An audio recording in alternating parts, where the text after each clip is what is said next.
NBA Straya. How are you going? Hang on. I hope you're right. You should be. What is that, Jim? Well, it's Wednesday.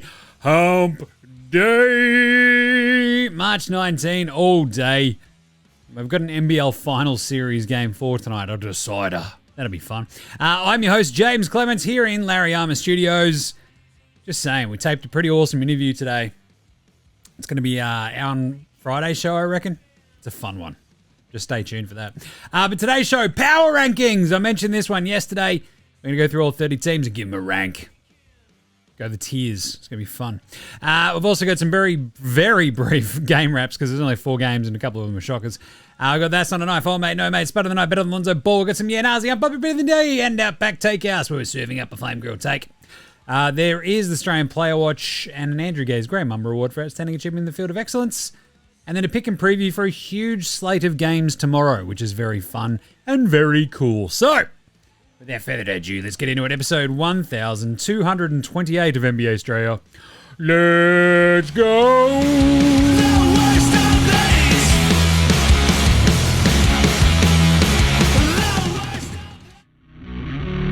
This is Josh Giddey. G'day, this is Andrew Gaze. This is Jack White. This is Joe Ingles. This is Darcy Daniels. This is Chris Anstey. This is Matthew Delvedova. This is Shane Hill. Hi, this is Ryan Brockhoff. This is Mitch Creek. This is Nick Kay. You're listening to NBA Australia. And you're listening to NBA Australia. And you're listening to NBA Straya. And you're listening to NBA Straya. You're listening to NBA Straya. And you're listening to NBA Straya. You're listening to NBA Australia. And you're listening to NBA Straya. And you're listening to NBA Straya. And you're listening and watching NBA Straya. This is NBA Australia. Let's do it.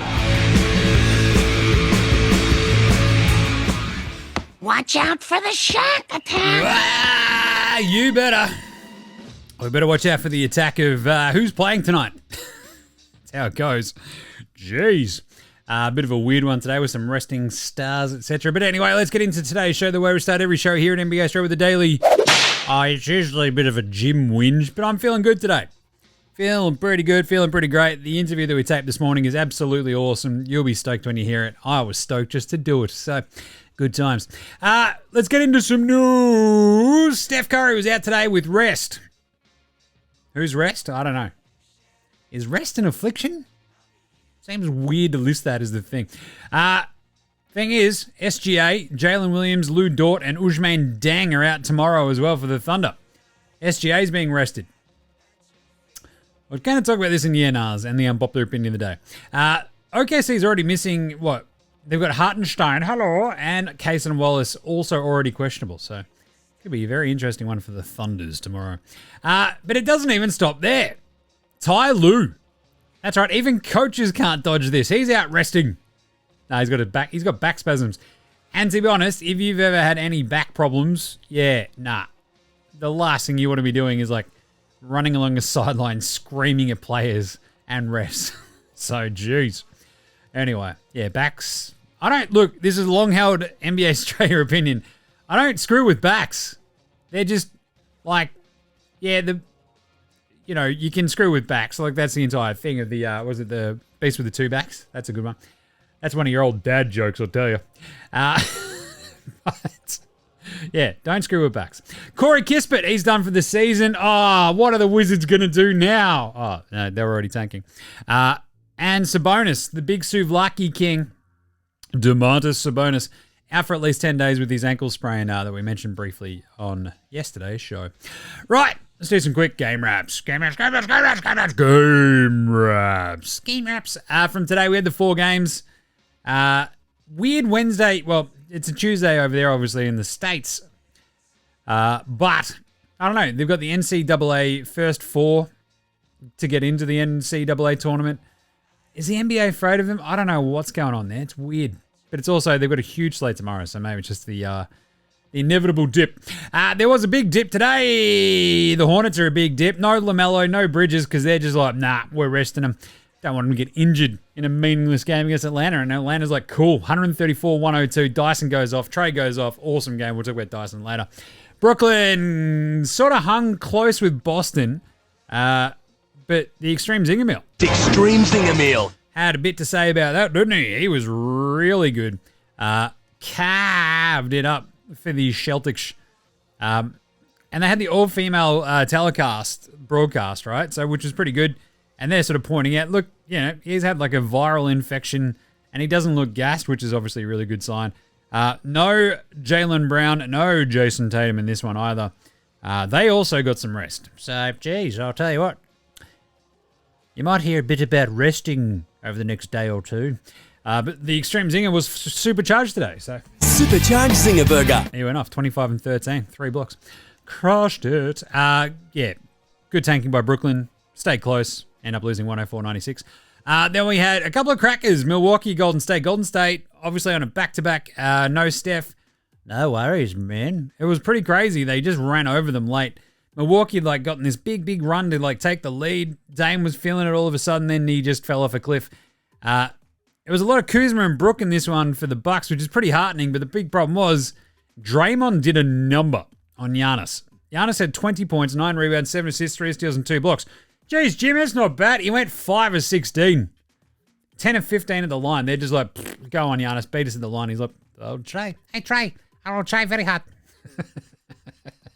Kuzma, I love his 22, chew and chew for Kuz, classic. But Dame really struggled as well. This is just the Warriors going, right, yesterday was an embarrassing loss to the Nuggets. And I feel like an idiot for not taking into account, yes, they're going to miss out on Steph today. They lose to the Nuggets yesterday without Joker and Jamal and Christian Brown, and everyone's dunking on them going, what the hell are you doing, Warriors? You knew they were going to respond in a big way, and that fourth quarter was big. They win that one, 104-93. Butts was really good, 24, 8, and 10. 17 for Pods. He hit the dagger 3 at the end. Was very gnarly. Warriors now 14-29, still in the 6th seed in the Berks. 38 and 30, tough loss for them. And then Cleveland, that's right. Cleveland! And the Clippers played a rip snorter where the Clippers just ran over them thanks to Zoobs.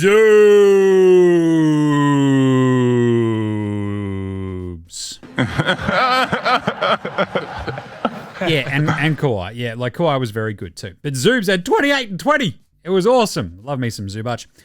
Really good win for the Clippers because this was like an absolute just zero defense vibe for the first half. I think 45 points for the Cavs in the first quarter. And you knew the Cavs were going to try to respond. Talk about like, you know, the Warriors on a back-to-back losing the first game. This is obviously the inevitable Cleveland 15-game win streak, 16-game win streak. They lose in that just horrible fashion to Orlando.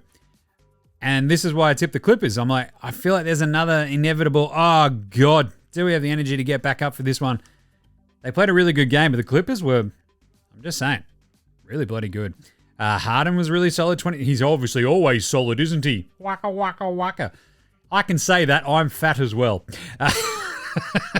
He did go 2 of 11 from downtown. Anyway, Clippers 39 and 30. They're like, as we sort of broke down in the winners and losers, that West morass of 6, 7, 8 of the Warriors, Wolves, and Clippers, there's one loss separating all 3 of those teams. It's going to be absolutely awesome down the stretch in this season.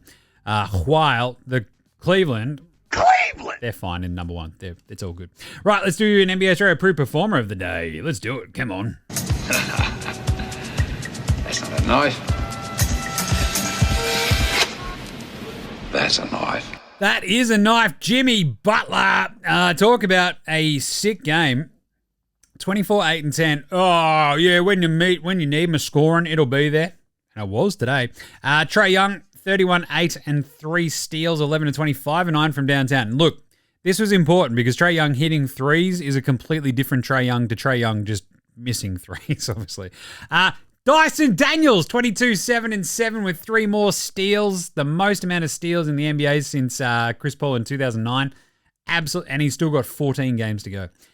Absolutely gnarly. But really, Zoobs and the Zinger, the Extreme Zinger Meal, how good was he? The Extreme Zinger Meal. I mean, that was a really good game from him. 25 and 13 with the 3 blocks. But I want to give this one to Zoobs because he absolutely beasted Cleveland, one of the better defenses in the NBA, of course. They are 56 and 11 after all. But he went absolutely ham. 13 of 18, I'm trying to say.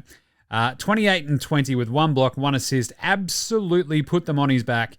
Crushed it. Did a great job. Good job, Zoobs. How about Spud of the Night, Jim? Well, let me press the button and we'll do the bloody thing. Spud, Spud, Spud, Spud, Spud, Spud, Spud, Spud, Spud, Spud, Spud, Spud, it is Spud of the night. Spud of the night. Noah 5 for Noah Clowney was a bit brutal. You also had 1 of 6 for our man Josh Scott Green, Mo Gay, and Draymond. 6 of 19 for Derek White, which is the reason why Brooklyn were in that game. 6 of 18 for Dame Lillard, Ball G's, and D'Lo. 5 of 16 for Giannis. Yeah, a bit of a rough one for those Bucks, eh?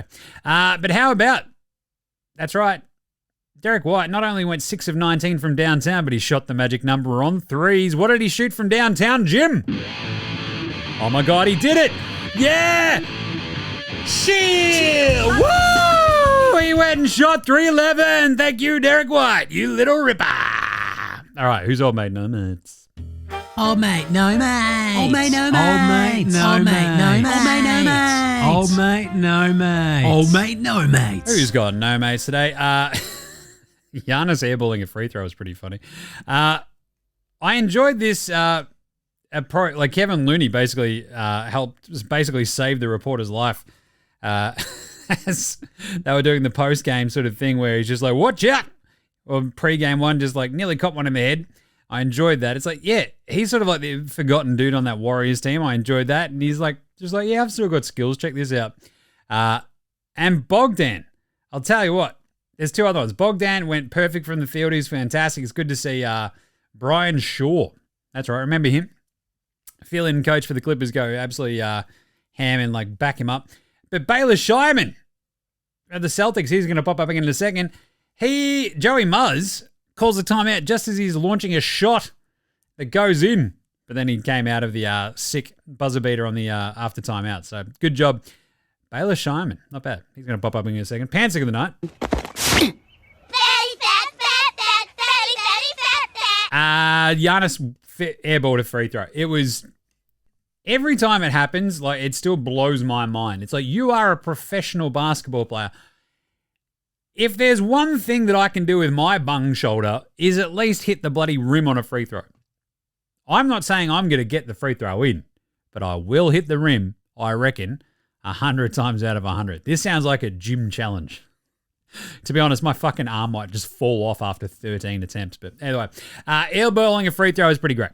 And Ben Simmons got a bit of a pantsing. He was trying to throw a lob. And Evan Mobley went, dude, I'm watching you trying to throw the lob because I know you're not going to shoot. And Mobley just snatches out of there going, what are you doing? Get out of here. It was such a bad scene. I loved it. Better than Lonzo Ball, Bronny James, and Ben Simmons. Lonzo was the best player in high school. He was the best player in college. You think he'll get to the pros and be like, I made it to the pros, now I can be average. He's coming for everybody. It's the aforementioned Baylor Shireman. He came on for the Celtics. Obviously, they're down a bunch of dudes. He went, nah, check this out. 20 points, a new career high for the Rook. 7 of 8 from the floor. 6 of 7 from downtown. 3 rebounds and 2 steals in 16 bloody minutes. That was awesome. Absolutely gnarly. He is like the most Boston dude you ever saw play for the Celtics. And like, you want exciting whites? The Celtics fans right now are almost giddy with like anticipation of like the fact that they have Peyton Pritchard, Baylor Shireman, Luke Cornett, Sam Hauser. They're just running like zinger. They're like, dude, we can run an all-white fucking lineup out there, dude. Fucking love the Celtics for no reason, dude. Just saying. All right, let's do some nuts after this. This is Cam Glidden. This is Anthony Drimmick. This is Mitch McCarron. This is Jason Kadee. This is Darryl McDonald. Hey guys, this is Hugh Greenwood. Yo, what's going on? This is Ellie. This is Mark Worthington, or commonly known as Wortho, and you're listening to NBA Straya. You listen to NBA Straya. And you're listening to NBA Straya. And you're listening to NBA And you're listening to Straya. NBA Straya. And you're listening to NBA Straya. And you're listening to NBA Straya. You're listening to NBA Straya.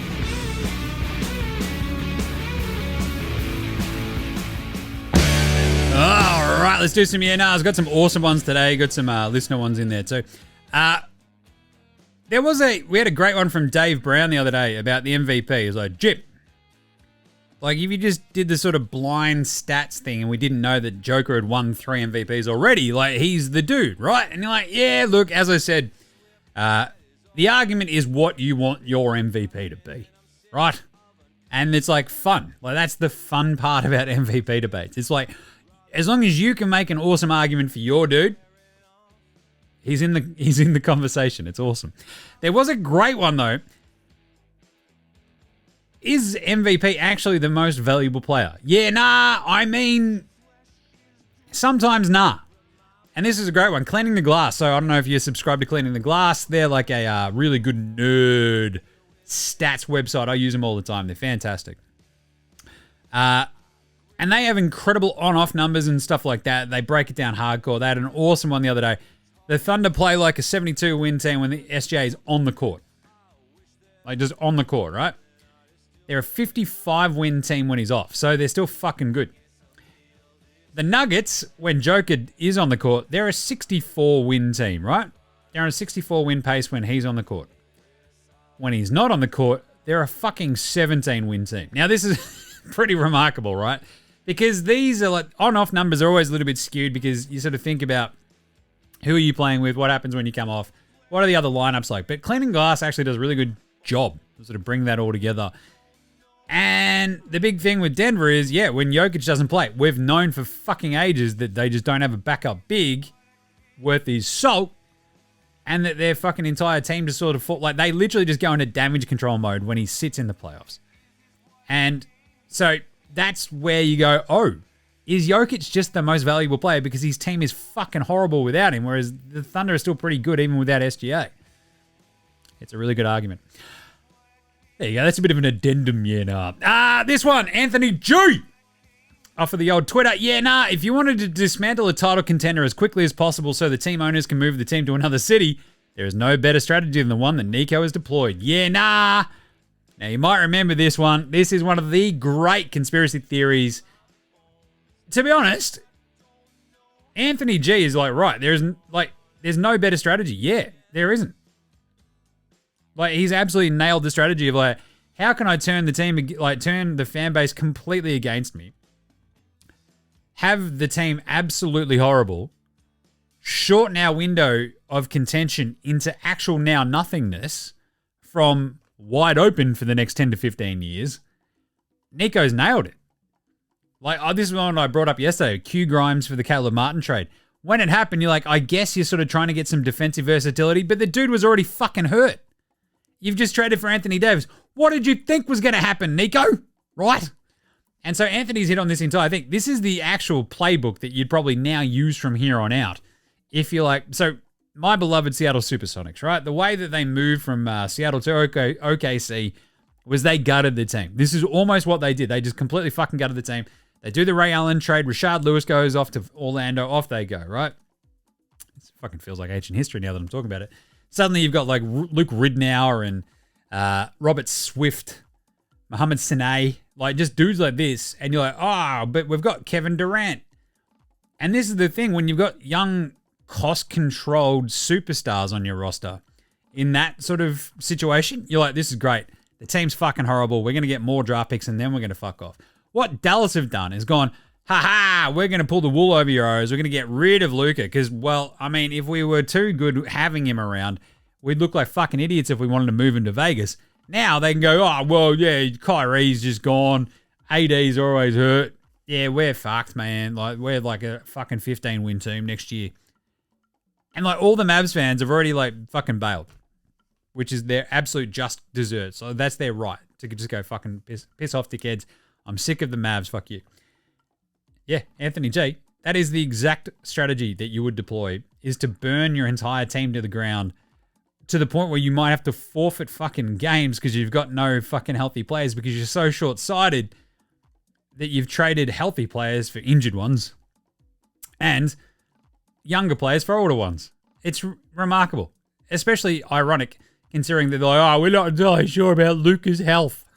You idiots. And finally, Jim, is tanking resting players ruining the NBA?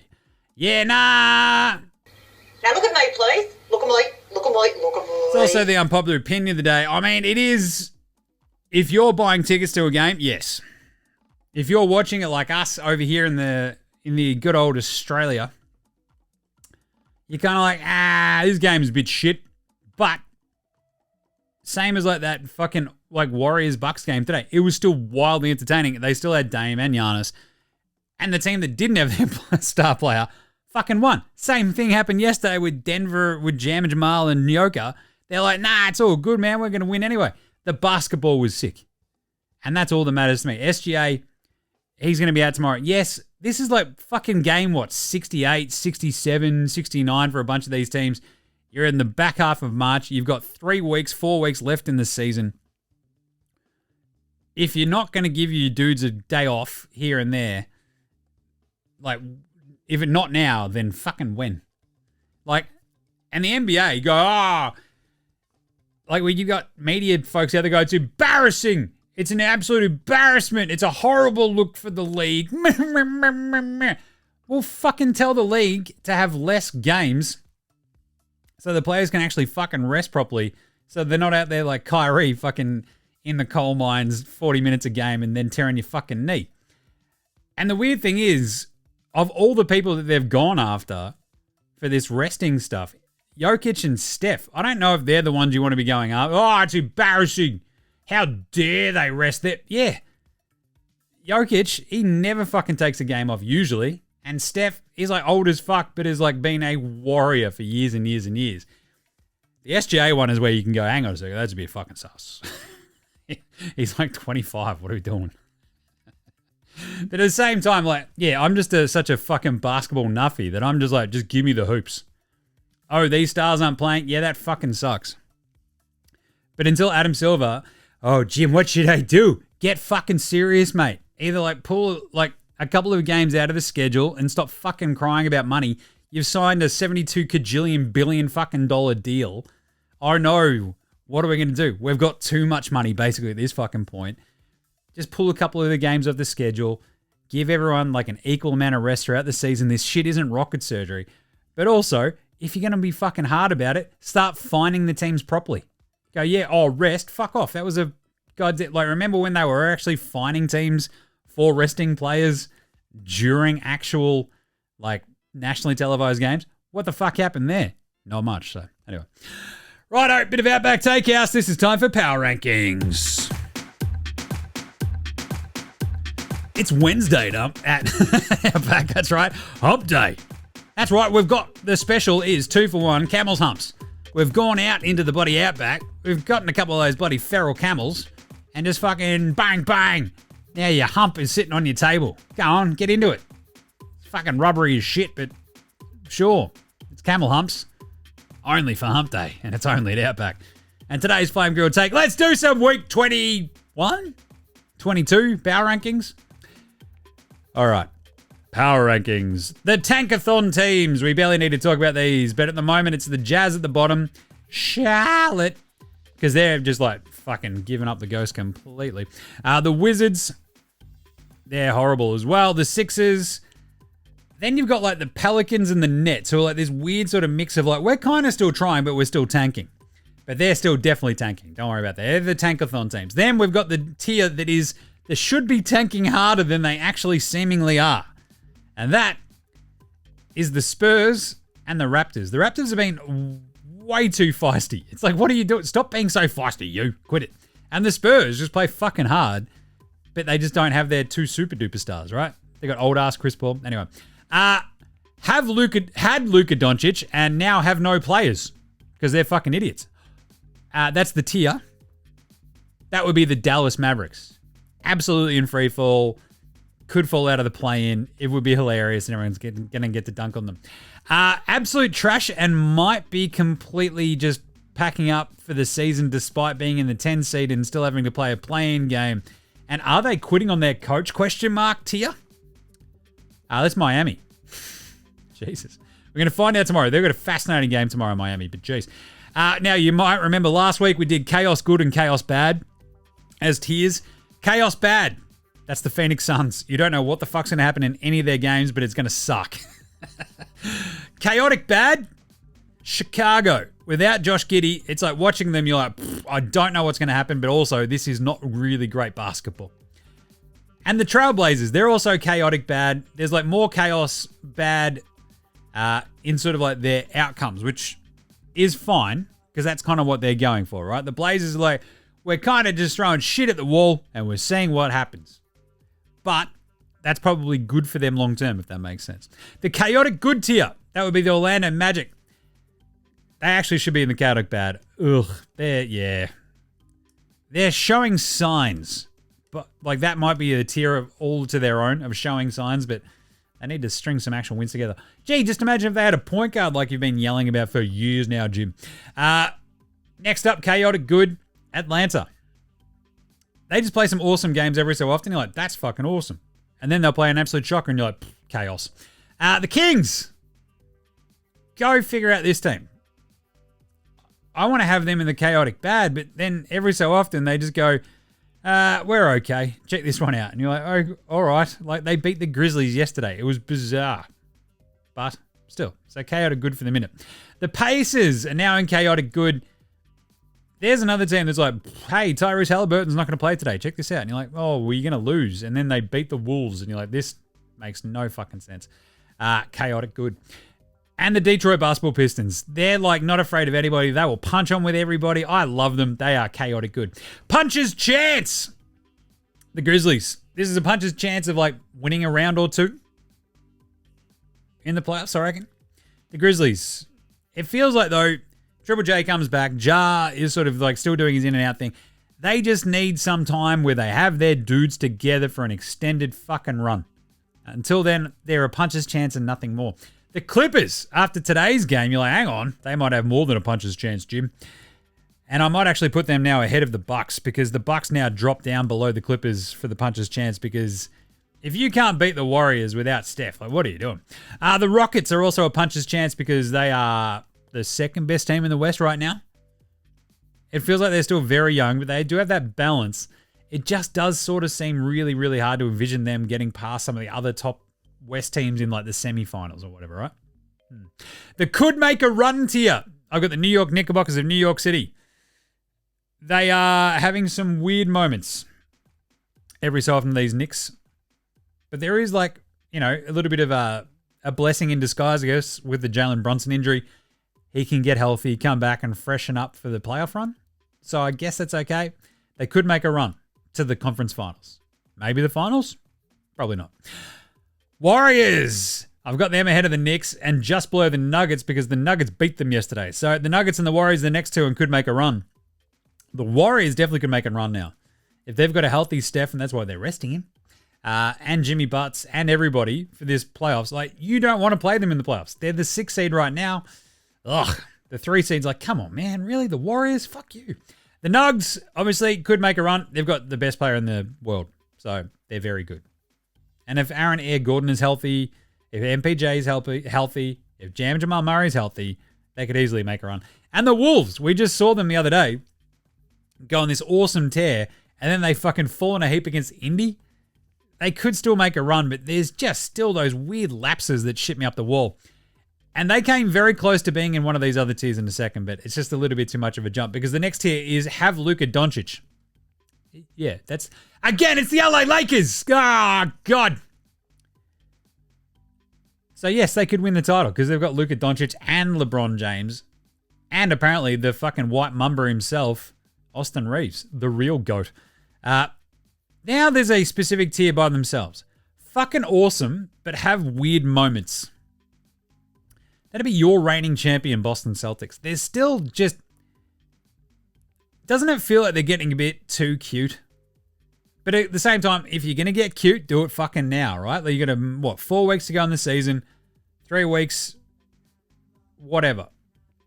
Get cute now. Get Tatum and Brown and Horford a bit of a rest while you can. Make sure they're healthy and raring to go mid-April rather than mid-March. So I'm okay with it. But they still have these weird lapses even when those dudes are playing where they're just like, hey, we didn't score for 4 minutes. And you're like, that's fucking not good. And then there's the final tier, the fucking awesome tier. That would be, we've got a new number 1. Because number 2, it's the Cleveland Cavaliers. That's right. After today's loss to the Clippers, I wanted them to prove me wrong, right? Like, as I said in the show, it's like, yeah, you thought another inevitable loss might be coming down the pike just for the simple fact is they won so many games. These things tend to happen in clumps. Like, you don't win 16, lose one game, and then win another, 12.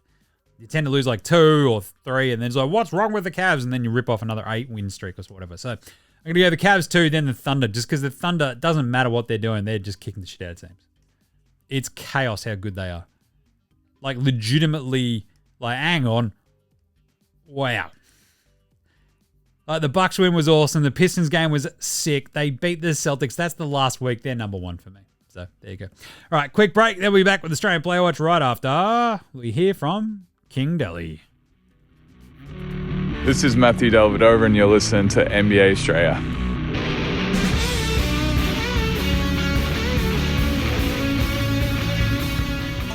All right, Australian Player Watch for your Wednesday hump day. We actually had a bit of an Aussie on Aussie violence, didn't we? We had Dyson Daniels and Josh Scott Green in that Atlanta Charlotte game.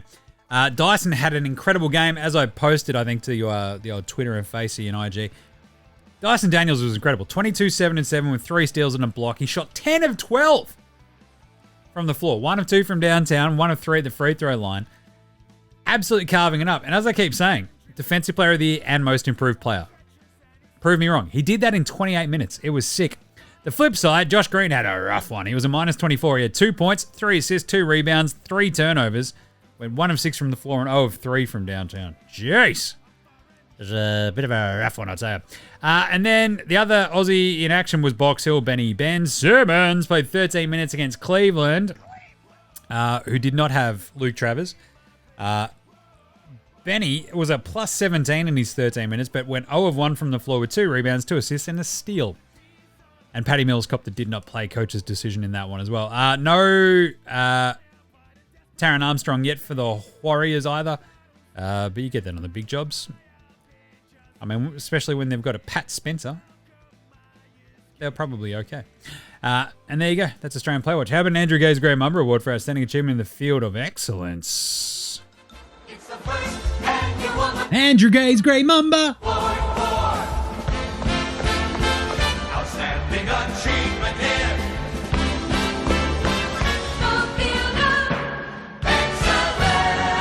All right, there you go. How about our beloved Supercharged Zinger Burger? Supercharged Zinger Burger. There's 10 players in NBA history who've had 900 blocks and 900 made threes. 10, ever. Brook Lopez, Rasheed Wallace, my beloved Uncle Spliffy, Cliff Robinson, Al Horford, Dirk Nowitzki, Kevin Durant, LeBron James, Scottie Pippen, and, interestingly enough, the funniest name on this one, Shane Battier. Sure. And now the Extreme Zinger Melt, which is awesome.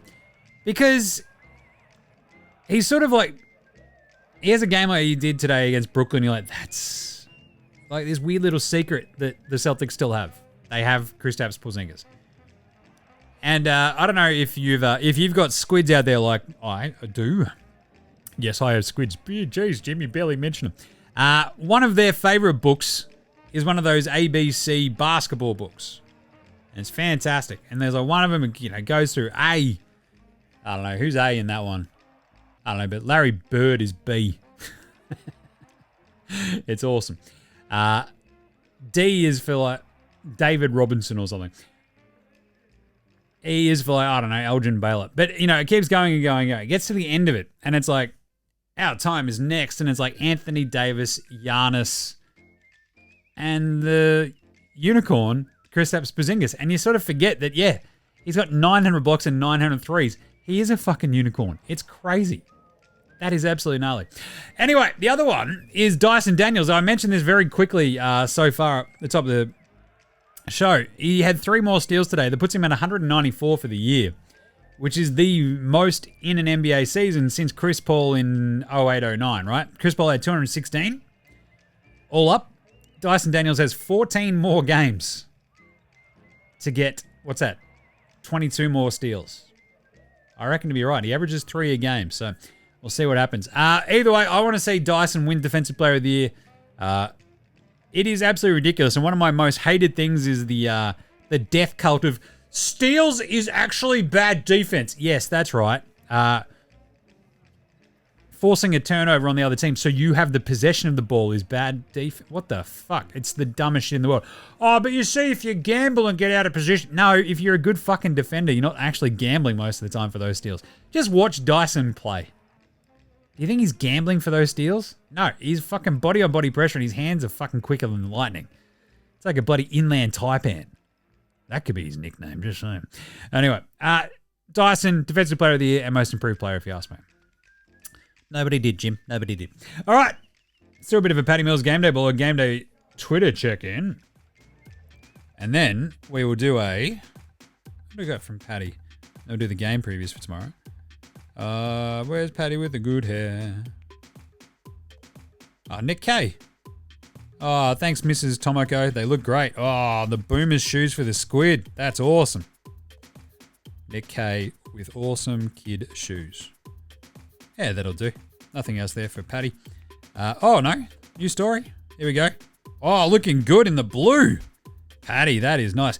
I should get one of those Clips 88 jerseys, shouldn't I? He's out there in the baby blue looking very, very schmick is our Paddy. Out there just having some fun in the warm-ups as well with Derek Jones Jr.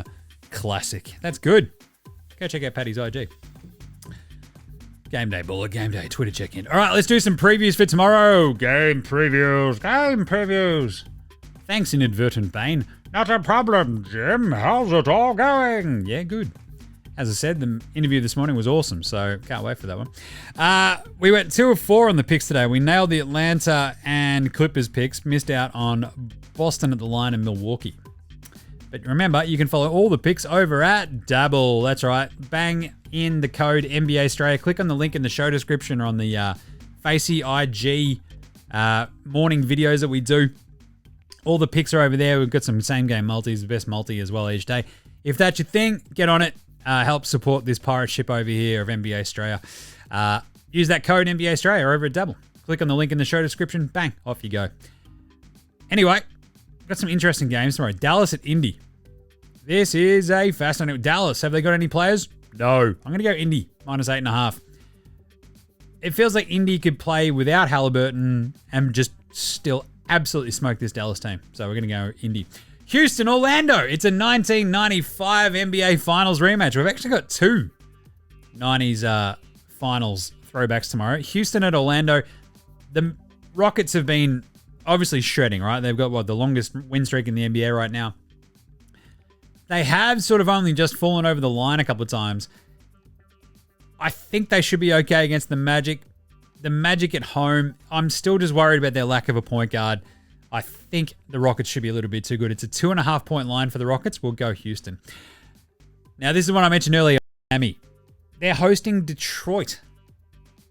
That is a massive, massive, massive game for Miami. They've lost. It is the longest losing streak they've had under Coach Eric Spoelstra. Like, it is absolutely chaos. I'm going to take Miami +5.5 against Detroit. Detroit have been really up and down the last little bit, but they have some really tough games under their belt. Miami have just been bad. They've lost 8 straight. I think Miami sort of try to show something.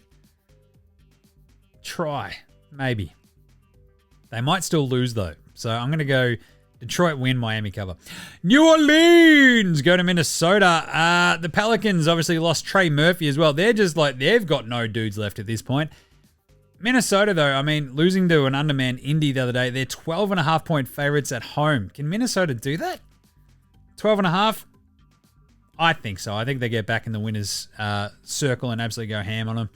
Let's go the Wolves -12.5. Philly go to OKC. As mentioned, OKC don't have any dudes playing tomorrow. Might go Philly +8.5 just because Q Grimes might just rip off another 50-point game, basically. So I think Philly just sort of stay within spitting distance of Oklahoma City with OKC resting a bunch of their dudes. Knicks at San Antonio. The Knickerbockers need a big win here just to sort of get a bit of their... Like, they had an awesome win the other day, but they just need a little bit more mojo rolling, don't they? You got your mojo rising. How good were the Doors? They beat the Heat at home, did the Knicks. Now they go on the road to San Antonio. 8.5 is a big one, though. The Spurs, every so often, sort of show a bit of something. As I said in the power rankings, like they're just kind of like, hey, you should be tanking harder. Like they lost by 16 to the Lakers, though, in LA the other day. They beat the Pelicans. They lost to the Hornets. I'm still thinking I'm going to have to go the Knicks minus 8.5. Utah, Washington. That's a tank off. What happens in this one? Utah at home? Sure. Minus 4.5. Yuck. What a gross game. Gross game. We'll go Utah. Denver at the Lakers, though. This game rocks. I am probably going to go Denver. I think they rested Joker and Jamal for this game almost specifically. They're underdogs. 1.5 point underdogs in LA. I'm going to go the Nuggets. I think their size is going to worry the Lakers. Fascinated to see how they guard Luka. It's going to be an awesome game. Let's go Denver. Chicago, Phoenix. There you go. There's your other 90s NBA Finals rematch.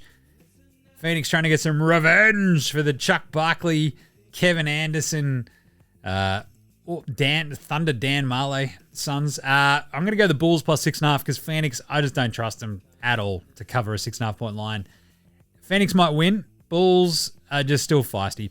Memphis, Portland. Fascinating game as well. Is Ja Morant going to play? If he does, Portland might not win this one. I'm going to go Portland plus 4.5 though, just because who knows who actually gets out there for Memphis. And the Blazers just play hard. They just do. And they're kind of fun. Cleveland in Sacramento on a back-to-back. I feel like this is the one where the Cavs might drop this third win in a row. I'm going to go Sacramento plus 5.5, even without the Souvlaki King, Domantas Sabonis. Just think about Levine, DeMar DeRozan. Levine's had a bit of a shocker of late, but I think the scoring on the perimeter for the Kings might give Cleveland some interesting looks. Cavs might pull this one out, so I'm going to take the points with Sacramento. And there you go. That's it. That's today's show. Nice quick one for you. That'll do us for today. Make sure you go check out all those picks over at Dabble. Use the code NBA Straya to tell them I sent you. And make sure you're following NBA Straya on Twitter, Facebook, IG, TikTok, YouTube. Get in the comments. Send us some yeah-nahs, anything you want to hear. And if you're going to go to the NBL Finals tonight for the United Hawks game, I'll be there. So if you see a dude with a big red beard, it's probably me. Come say good day. Go, Jim, what are you doing? I'm like, I don't know, drinking beers and watching basketball. What do you expect? And you'll be like, touche. I'm like, yeah. See ya. That was a good chat. Anyway. Get her on NFL Straya with myself and Gaz as well. Give us a rating and review on your Apple Podcast, Spotify, YouTube, whatever app you're using on the Android phone. If you're not going to jump on the Dabble stuff, then at least, write a review, 5 stars, share it, comment, whatever. Do something, would you? Help a brother out. Big thanks always go to From Oslo for the intro and outro song. Same as to House Hats, Joshua Delaritas, Fascinator, Gold Mines, Ramshackle Army, Iowa, Section, Green, and Dozers. You hear their tunes throughout the show. Smash them all in Bandcamp. Apple Music, Spotify. Have you listened to tunes? Support Australian bands. That's what NBA Straya does. All right, that'll do us for today. I'm going to run, go get to the basketball. We will catch you tomorrow, you dickheads. This is NBA Straya saying, look after yourselves, would ya? And I can't wait for you to find out who this interview is. It's going to be awesome. All right. Meadow